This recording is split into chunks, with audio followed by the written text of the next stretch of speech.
জনগণের ভোটে রাষ্ট্র পরিচালনার দায়িত্ব পেলে সবাইকে নিয়ে দেশ পুনর্গঠনই হবে বিএনপির প্রধান লক্ষ্য বলে জানিয়েছেন দলের চেয়ারম্যান তারেক রহমান। খুলনার খালিশপুরের প্রভাতী স্কুল মাঠে সমাবেশে বক্তব্যে তিনি এ কথা বলেন। নারী সমাজকে নিয়ে জামায়াতের আমিরের বক্তব্য নারীর প্রতি চরম অসম্মানের, ক্ষমার অযোগ্য মন্তব্য করে তিনি বলেন, এদের বিরুদ্ধে নারী সমাজ ব্যালটের মাধ্যমে জবাব দেবে। নির্বাচন নিয়ে নানা ষড়যন্ত্র হচ্ছে অভিযোগ করে তিনি বলেন, তার অংশ হিসেবে ভোট গণনায় বেশি সময় লাগবে বলে প্রচার করা হচ্ছে।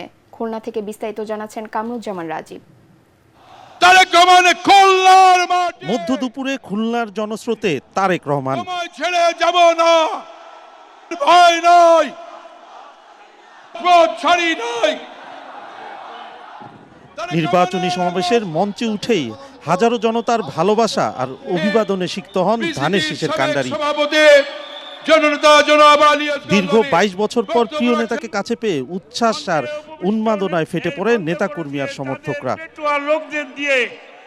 স্লোগানের গর্জনে প্রকম্পিত হয়ে ওঠে খালিশপুরের সমাবেশস্থল ও আশপাশের এলাকা।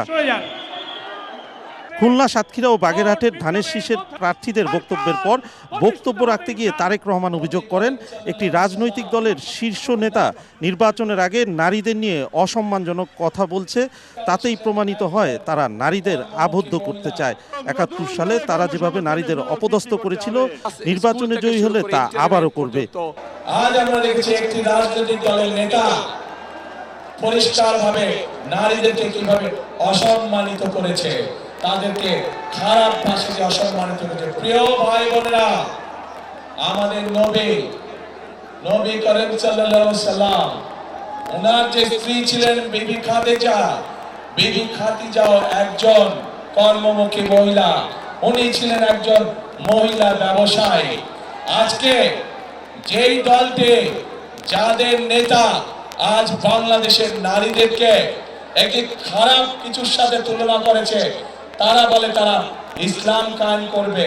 যে দলটি নির্বাচনের আগে দেশের অর্ধেক জনগোষ্ঠীকে ঘরের মধ্যে বন্দী করতে চায়, যে দলটি নির্বাচনের আগে দেশের অর্ধেক জনগোষ্ঠীকে অসম্মানজনক ভাবে কথা বলে, তাহলে আপনাদের কাছে আমার প্রশ্ন, আজকে নির্বাচনে যদি তারা কোনোভাবে সুযোগ পায় নির্বাচন পরবর্তী সময়, তাহলে তাদের আচরণ কি হতে পারে? এই বিষয়ে যারা বিশেষজ্ঞ, তারা পরিষ্কারভাবে বিভিন্নভাবে বলেছে যে আইডি এইভাবে হ্যাক হতে পারে না। যারা আপনাদেরকে এইভাবে অপমানিত করে, তাদেরকে আপনারা কিভাবে জবাব দিবেন? আজ সেই সিদ্ধান্ত নেবার সময় এসেছে। খুলনাবাসীর সমর্থন চেয়ে বিএনপি প্রধান জানান, শিল্পনগরীকে আবারও পুনরুজ্জীবিত করবে বিএনপি।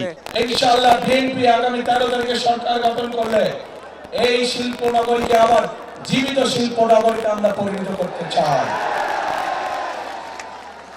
যাতে করে সেই সব শিল্পের মধ্যে শুধু পুরুষরাই নয়, সেই সব শিল্পের মধ্যে যাতে নারীদেরও কর্মসংস্থান হয়, সেভাবে আমরা এই অঞ্চলের শিল্পনগরীকে গড়ে তুলতে চাই। আমরা চাই, বিএনপির লক্ষ্য এবং বিএনপির উদ্দেশ্য হচ্ছে আমরা সকল ধর্মের মানুষকে সাথে নিয়ে শান্তিতে বসবাস করতে চাই। আমরা সকল ধর্মের মানুষকে সাথে নিয়ে আমাদের কাঙ্ক্ষিত বাংলাদেশ গড়ে তুলতে চাই। তারেক রহমান বলেন, নির্বাচন যখন ঘনিয়ে এসেছে তখন আবারও পুরনো অপশক্তি নির্বাচন নিয়ে ছল চাতুরি শুরু করেছে। ভোটাধিকার যাতে কেউ কেড়ে নিতে না পারে, সবাইকে সজাগ থাকতে হবে।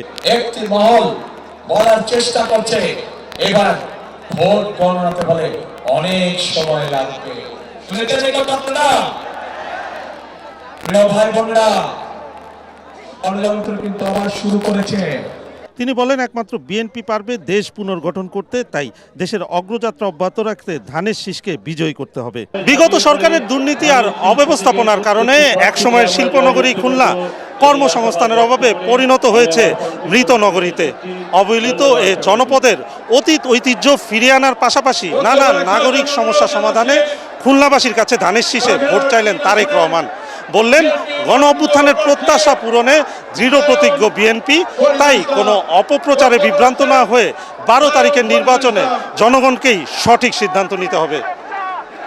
খুলনার খালিশপুর থেকে কামরুজ্জামান রাজীব, ATN বাংলা।